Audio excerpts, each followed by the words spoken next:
मैं साहब से निवेदन करूंगा कि मंच आप डाइस पर पधारें और अपना आशीर्वचन देवें।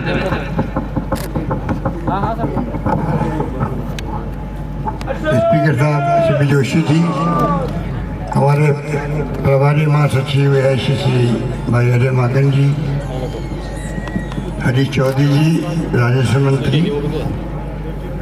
गोविंद दोतासा जी हमारे प्रदेश कांग्रेस के अध्यक्ष भी हैं, शिक्षा मंत्री भी हैं, हमारे वरिष्ठ नेता रजपाल मिर्जा जी, नौजवान साथी आपके लोकप्रिय विधायक विजयपाल मिर्जा जी, जाकिर हुसैन साहब हमारे पूर्व विधायक भी हैं और जिला अध्यक्ष भी हैं, मांगीलाल जी डांगा साहब हमारे वरिष्ठ नेता हैं, नसीम अख्तर साहिबा पूर्व मंत्री और तमाम हमारे अधिकारीगण, संभागीय आयुक्त, आईजी साहब, कलेक्टर साहब, एसपी साहब और तमाम जितने हमारे 22 विभागों के अधिकारी बैठे हुए हैं, बुजुर्गों, भाइयों और बहनों, नौजवान साथियों, इतनी बड़ी तादाद में आप लोग यहाँ इकट्ठे हुए और प्रशासन गाँव के संग अभियान 2 अक्टूबर से शुरू हुआ और मुझे अच्छा लगा कि राजस्थान भर में मैं पहले कैंप में आपके डेगाना में हाजिर हुआ हूँ। तो डेगाना की बोनी अच्छी होनी चाहिए आगे के लिए। राजस्थान भर में शानदार कैंप चले और पूरा प्रदेश के जितने हमारे कैंप लगेंगे वहाँ के सब अधिकारी डेगाना के जो यहाँ हमारे साथी बैठे हुए हैं बहुत शानदार काम कर रहे हैं। मैंने एक बूथ पे जाके बातचीत करी है 22 विभागों के लोगों से करीब। मुझे अच्छा लगा कि सब में उत्साह है, सब में कमिटमेंट है, काम करने का प्रतिबद्धता है, चाहते हैं कि हम राहत दें कैंपों के माध्यम से। और ये प्रेरणा अगर यहाँ से पूरा राजस्थान के हमारे साथी लेंगे तो जो मकसद सरकार का है कि किस प्रकार से हम गाँव के अंदर ही गाँव की समस्याओं का हल करें। और आपको पता ही है गांधी जी का ही सपना था देश के अंदर आज़ादी के वक्त में कि सत्ता का विकेंद्रीकरण होना चाहिए। और नागौर तो सौभाग्यशाली है कि पंडित जवाहरलाल नेहरू ने पूरा पंचायत राज जो है देश के अंदर, पूरे मुल्क के अंदर, उसकी स्थापना ही नागौर के अंदर आके की थी, खुद नहीं की थी। तो नागौरवासी तो संस्कारित थे शुरू से ही। जो पंचायत राज किसे कहते हैं आपसे ज़्यादा कौन समझ सकता है। इसलिए सरकार ने सोच समझ करके प्रशासन गाँव के संग, प्रशासन शहरों के संग अभियान चलाया है। आपको याद होगा कि 2012-13 के अंदर भी हमने अभियान चलाए थे। अभियान के माध्यम से जो काम कई बार नियमित तरीके हो नहीं पाते हैं, चक्कर काटने पड़ते हैं, फिर भी नहीं हो पाते हैं, कैंपों में ऐसा माहौल बनता है जिसमें अधिकारी भी सहयोग करते हैं, मार्गदर्शन करते हैं और गांव में कई बार तो भाईचारा सद्भाव ही पैदा होता है। क्योंकि गांव में झगड़े कई होते हैं आपस के अंदर, कई बार कोई रास्ता का झगड़ा हो गया है, क्या परिवार बंटवारे का झगड़ा हो गया है, तो ये मौका होता है कि आपस में बंटवारे हो या अन्य समस्या पानी की हो या बिजली की हो और कोई सड़क की हो, कोई भी समस्या हो, पशुपालन संबंधित हो, कृषि संबंधित हो, वो तमाम समस्याओं की समाधान करने की मंशा भी होती है जिला प्रशासन की, एक माहौल बन जाता है। तो सरकार ने तय किया सुशासन देने के लिए ये कैंप शुरू किए जाए। और मैं उम्मीद करता हूँ कि जो भावना मेरे पूर्व वक्ताओं ने व्यक्त की है उनको मैं वापस रिपीट नहीं करना चाहूँगा, पर मैं आह्वान करूँगा आप सबको कि सरकारी योजनाओं का लाभ उठाने के लिए आप लोग अपने आप को तैयार रखें और उस गरीब तक भी जाए जो कई बार वो समझ नहीं पाता कि सरकारी योजना है क्या। अभी कहा गया चिरंजीवी योजना, अब पूरे देश के अंदर राजस्थान एकमात्र राज्य है जहाँ पर पूरे प्रदेशवासियों का 5 लाख का बीमा कर दिया गया है। 5 लाख का बीमा। अभी मुझे 2 लोग मिलाए यहाँ पर आपके इसी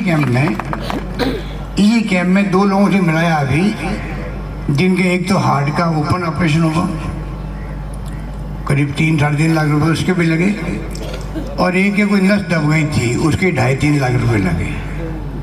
दोनों का 1 रुपया खर्च नहीं हुआ। सीके बिरला हॉस्पिटल जो प्राइवेट है जयपुर में, ये स्कीम प्राइवेट हो चाहे सरकारी हो, जहाँ भी आप जाएंगे आपके परिवार का 5 लाख जिसको कहते हैं कैशलेस। एक तो आप पहले खर्च करो, फिर अप्लाई करो, फिर बीमा वाले नखरे करते हैं कि साहब इनको तो आपका तो नहीं कम बनता है, ज़्यादा बनता है, वो नहीं है इसके अंदर। इसको कहते हैं कैशलेस, बिना नकदी के आदान प्रदान के। खाली आप तो जाओ, अपना कार्ड दिखाओ, आधार कार्ड की नंबर दे दो, वहाँ भर्ती हो जाओ और आपका पूरा इलाज अस्पताल प्राइवेट होगा या वो सरकारी होगा, वो फ्री करेगा। बल्कि जब भर्ती आप होंगे उसके 5 दिन पहले तक का भी खर्चा, और भर्ती होके आप जब छुट्टी हो जाएगी ठीक होके उसके 15 दिन बाद तक का खर्चा भी इसके अंदर शामिल है, 5 लाख के बीमा के। अब आप अगर बताओ, अब आपको अगर ये जानकारी नहीं होगी तो आप कैसे लाभ उठाओगे? जो मैं बातें बोल रहा हूँ ना, मैं आपको दावे के साथ कह सकता हूँ, आप मैं आधे से ज़्यादा लोगों को मालूम नहीं है कि 5 दिन पहले का 15 दिन बाद तक का भी इसमें इलाज फ्री होता है और आपको पैसा मिलता है। उससे आप समझ लीजिए कि सरकार के साथ साथ में जनता की भी जिम्मेदारी है कि सरकारी योजनाओं का लाभ कैसे हम लोग लें और दिलाएं लोगों को आपस के अंदर एक दूसरे की मदद करके, इमदाद करके। कांग्रेस के जो राज जब रहे हैं हमेशा कोई कमी नहीं रखी है काम करने के अंदर।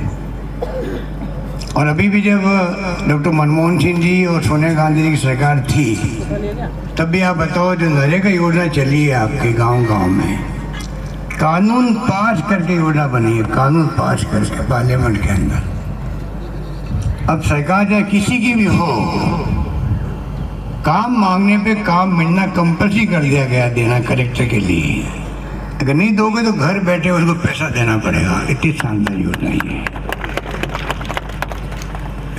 शिक्षा का अधिकार दे दिया आपको, बच्चों की शिक्षा फ्री कर दी।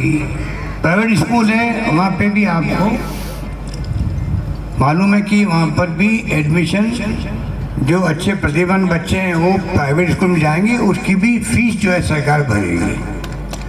अब तो हमारे दूसरा साहब ने काम और किया, अच्छा शिक्षा मंत्री भी है ये, इन्होंने इंग्लिश स्कूलें खोल दी गांव-गांव में। इंग्लिश स्कूलें खोलना, और मुझे इस बात का बहुत प्रसन्नता होती है कि इंग्लिश के पहले इंग्लिश से हम लोग अलग होते थे, परवाह नहीं करते इंग्लिश पढ़ के क्या करेंगे। मेरे दिमाग में बचपन में ये बात आती थी, इंग्लिश क्या काम के हमारे तो हिंदी वाला प्रदेश है। अब सबको बच्चों को मालूम है कि ज़माना बदल गया है। पूरी दुनिया के अंदर, देश के अंदर मोबाइल फ़ोन, इंटरनेट की सेवाएं, ये जो कंप्यूटर आ गए हैं, ये राजीव गांधी का सपना था जो वो प्रधानमंत्री थे। आज हर हाथ में मोबाइल फ़ोन है, बच्चों के हाथ में। सबको मालूम पड़ गया कि बगैर इंग्लिश पे काम नहीं कर सकते, आगे नहीं बढ़ सकते हम लोग। आज नौकरियां करते हैं ये आईटी वाले, मोबाइल फ़ोन वाले जो सीखते हैं आईटी, उनको 5 लाख से लगाए 50 लाख, 1 करोड़ 2 करोड़ के पैकेज मिलते हैं 1 साल के। कोई कमी नहीं है। पर इंग्लिश का भी अपना स्थान है हिंदी के साथ साथ। हिंदी तो है ही हमारी मातृभाषा, राजस्थानी हमारी खुद की भाषा है। तो साथ में हम लोग अगर इंग्लिश पढ़ेंगे बच्चे, तो आज प्राइवेट स्कूल जो है इंग्लिश की, वहाँ पे 1-1, 2-2 लाख रुपए लगते हैं एक महीना के, उनके फीस के लगते। इस तरह की फीस होती है। खुद बच्चों को तो मान लो शिक्षा का अधिकार दे दिया सरकार ने, यूपी गवर्नमेंट ने, उसका फायदा मिल सकता, सबको नहीं मिल सकता। अब जो प्राइमरी से स्कूल शुरू करिए बच्चों, छोटे बच्चों से, जिसमें इंग्लिश स्कूल आज हमारी इतनी बड़ी मांग बढ़ गई कि लॉटरी खोलनी पड़ती है कि इस बच्चे का नंबर आना चाहिए गाँव के अंदर। और 500 की आबादी है मोहदोता से जी, 5,000 की आबादी, 5,000 की आबादी इस गाँव में होगी, उस गाँव में इंग्लिश स्कूल अपना आप खुल जाएगी। ये भी फैसला हमने कर। तो कहने का मतलब ये कि ये मेरा को कुछ एग्जाम्पल दे रहा हूँ कि फूड सिक्योरिटी एक्ट लिया है, खाद्य सामग्री का 1 रुपये किलो, 2 रुपये किलो गेहूँ, 3 रुपये किलो चावल। हालांकि राजस्थान में हमने तो 1 रुपये किलो गेहूँ कर दिया पहले, आपको मालूम ही है। कोरोना काल में तो फ्री भी कर दिया था, केंद्र ने भी किया, हमने भी किया। तो कहने का मतलब ये है कि चाहे शिक्षा का अधिकार हो, सूचना का अधिकार हो, महात्मा गांधी नरेगा हो, ये तमाम काम बहुत ही क्रांतिकारी फैसले हुए हैं। उसका लाभ हम कैसे लें? क्योंकि देखिए देश के अंदर वर्तमान जो स्थिति है वो आप देख रहे हो क्या स्थिति है। हम बार बार आरोप भी लगाते हैं कि आप गरीबों का ध्यान रखो। अब किसान लोग बैठे हुए साल भर हो गए लगे। हिंदुस्तान के इतिहास में कभी देखा आपने, दुनिया के इतिहास में 1 साल तक धरना को देवे किसान लोग? कोई किसान जो जिनको हम अन्नदाता कहते हैं वो आज 300 से 350 लोग तो मर गए बेचारे किसान लोग। आज दिल्ली, पंजाब, हरियाणा की सीमाओं पर बैठे हुए वो लोग, राजस्थान की सीमाओं पर बैठे हुए हैं। आप बताइए, लोकतंत्र देश के अंदर, लोकतंत्र में जनता जनार्दन, अभी कहा गया, रिश्वारी भी कह रहे थे कि जनता जनार्दन माई बाप होती है। आप आशीर्वाद देते हो तो जाके एक गांव का वार्ड पंच हो या सरपंच हो, एमएलए, एमपी, मंत्री, मुख्यमंत्री, प्रधानमंत्री, कोई भी हो, आपके आशीर्वाद के बगैर वो कुर्सी पे जाके बैठ नहीं सकता। वो ताकत आपके पास में है, और जिसके पास ताकत है वो धरना दे रहा है, हम उनकी परवाह नहीं करें। कोई न कोई रास्ता निकलता है, बातचीत भी होती है, संदेश।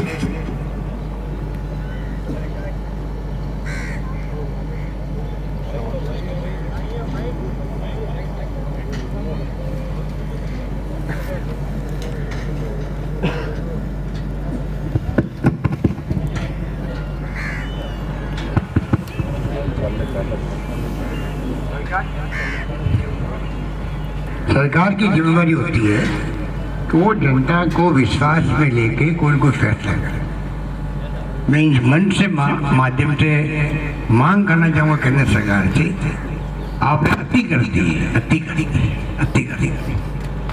साल भर क्या बीत रही है वहाँ पर, बॉर्डर पर, सड़कों पर, खुले आकाश के अंदर। अब सर्दी आ रही है, आप कल्पना करो। तो ये तमाम बातें हैं वो आपके ध्यान में मैं कहना चाहूँगा। गरीबी अमीरी की खाई बढ़ रही है देश के अंदर।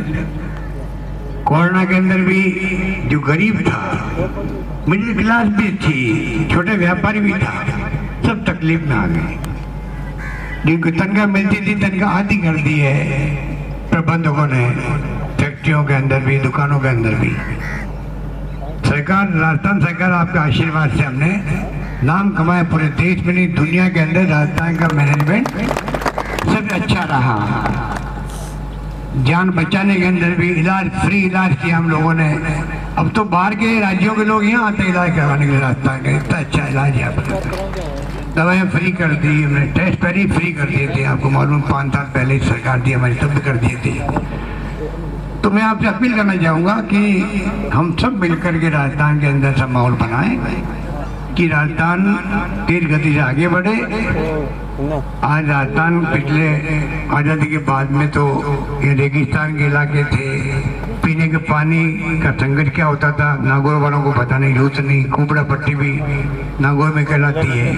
आप बताइए कि पानी नहीं हो जहाँ पर, बिजली नहीं थी पहले, बिजली लोग समझते नहीं थे, सड़कें नहीं थी। जो बुजुर्ग लोग बैठे, बूढ़े लोग, उनको मालूम है कि राजस्थान में था क्या। मेरे याद है सोनिया गांधी जी को लेके आए थे 2003 के अंदर, 15 साल पहले, और मैंने घोषणा की थी इंदिरा गांधी के अंदर पानी आएगा। आज नागौर वाले डीजवाना के बाद में दूसरी बार सरकार बनी, आपके आशीर्वाद से मैं दूसरी बार मुख्यमंत्री बना, तो नई योजना लागू की हमने डीजवाना के आसपास पूरे इलाकों की। आज नागौर में कई क्षेत्र ऐसे जहाँ पीने का पानी आपको मीठा मिलता है। और अभी भी जल जीवन योजना चल रही है, भारत सरकार खूब प्रचार कर रही है उसकी टीवी के अंदर, क्योंकि पूरा मीडिया भारत सरकार के कब्जे के अंदर है। ये सब जो ले रहे हैं, हमें अभी वीडियो कॉन्फ्रेंस कर रहे हैं, ये लाइव दिखा रहे होंगे कैमरे इनके पास में है, और ये सब दबाव के अंदर है, मोदी जी के दबाव में है। इनके हाथ में नहीं दिखाना। ये सब मीडिया वाले जो है, आप देखते ही हो हिंदुस्तान में, जहाँ खोलो टीवी चैनल तो आपको क्या दिखता आपको मालूम है। कुछ मीडिया वाले जो हिम्मत के साथ चल रहे हैं, सही बात बताते हैं। जो रवीश कुमार एक तो हमारा, उनको हम सुनते हैं, लगता भी यहाँ सबसे बता रहा है किसानों के लिए भी। तो स्थिति ऐसी है कि ये मीडिया वाले दबाव में है, जुडिशरी दबाव में है, सीबीआई, इनकम टैक्स और ईडी के तो छापे डलवाते हमारे यहाँ पर। मेरी सरकार को भी कमजोर करने के लिए जब षड्यंत्र हुआ, आपको तो मालूम ही है। ये तो आपको मालूम है कि ये नौजवान साथी जो है हमारे साथ, आपका MLA, चौथे दिनों में जो है विजय पाल और इनके दोस्तों ने जो साथ दिया मेरा, उन्हें सरकार चली जाती है भाई, तो इनके मेरे छापे अलग पड़ रहे हैं, मेरे परिवार वालों के ऊपर ईडी के छापे पड़ गए। तो आज देश के अंदर हालात बड़े अलग बने हुए हैं।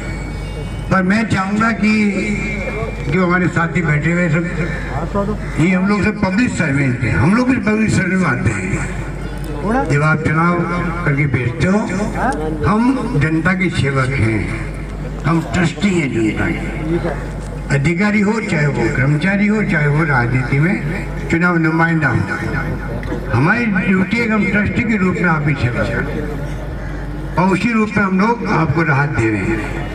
इसलिए मैं अधिकारियों से हमेशा कहता हूँ कि हम कोई एहसान नहीं करते जनता पर, हमारी ड्यूटी है, हम तनख्वाह लेते हैं, हम कैसे गरीब से गरीब इंसान को, मजदूर को, किसान को, आम आदमी को, पिछड़ों को, दलितों को, कोई भी व्यक्ति वर्ग है, उनको कैसे हम इमदाद दिलवाएं, उनको न्याय दिलवाएं, ये हमारी ड्यूटी बनती है। और मुझे उम्मीद है कि संवेदनशील, पारदर्शी जवाब दे प्रशासन की जो बात हमने कही है, उसकी तरफ हम बराबर बढ़ रहे हैं और आने वाले वक्त में हम अवश्य कामयाब होंगे। और ये कैंप तमाम हमारे अच्छे चले, कामयाब हो, उसमें आपका आशीर्वाद चाहिए, चाहे गांव वाले हो चाहे शहर वाले कैंप हो। मैंने कल कहा एक मीटिंग के अंदर, भाई अधिकारियों की ड्यूटी है, कोई लापरवाही करेगा तो उसको बर्दाश्त सरकार नहीं करेगी।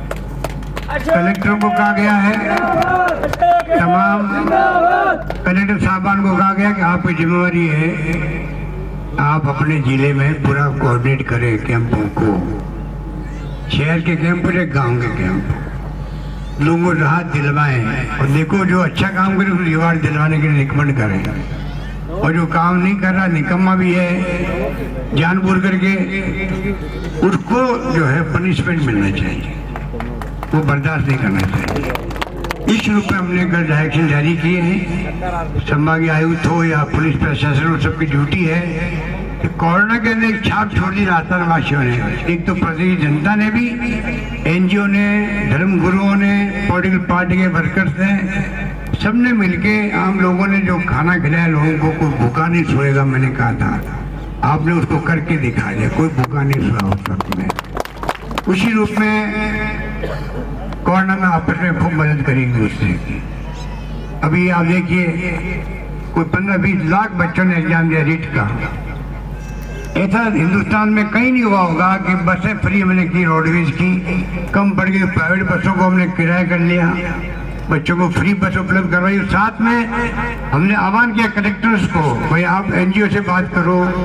और मुझे बात कहते पुष्टि कलेक्टर ने जो अपनी अपनी दक्षता से कोऑर्डिनेट किया, पूरे प्रदेश में हवा बन गई। जनता ने आगे आकर के जो बच्चे बाहर से आए थे, चाहे वो यूपी के हों, चाहे वो मध्य प्रदेश को, चाहे कहीं के भी हो, और हमारे अपने क्यों नहीं हो राजस्थान के, सबका ख्याल है। रात को सोने की व्यवस्था करी, खाने पीने की व्यवस्था करी, नाश्ते का प्रबंधन किया, इतना माहौल बना के हमारे बाहर के बच्चों ने कहा था ऐसा तो हमने जिंदगी में देखा ही नहीं, हमारे खुद के पता नहीं होता है। ये हमारी कल्चर है, देखो ये हमारी कल्चर राजस्थान की है। और मैं उम्मीद करता हूँ कि अकाल सूखे पड़ते थे उस जमाने के अंदर, अभी पड़ते, अभी फसलों का नुकसान हो गया। अभी मुझे कई किसान लोगों ने कहा रास्ते में मूंग हो या अन्य फसलें हो, सरकार ने कल ही, अभी रजनीश चौधरी जी कह रहे थे, हमारे राज्य मंत्री भी है, कि हमने स्पेशल गिरदावरी का आदेश दे दिए, जल्दी गिरदावरी होगी आपको राहत मिले, ये हमारा पूरा प्रयास है। हमें मालूम है कि बहुत नुकसान हुआ है फसलों को, 2 बार बरसात हो गई, इसलिए तमाम बातें हम लोग ध्यान रख रहे हैं और जैसे आपको सुझाव मिलते जाएंगे हम लोग उस पर कार्रवाई करेंगे। यही बात कहता हूँ मैं कलेक्टर्स को और तमाम इनके अधिकारियों को बहुत बधाई देना चाहता हूँ। आपने बहुत शानदार कैंप का आयोजन किया।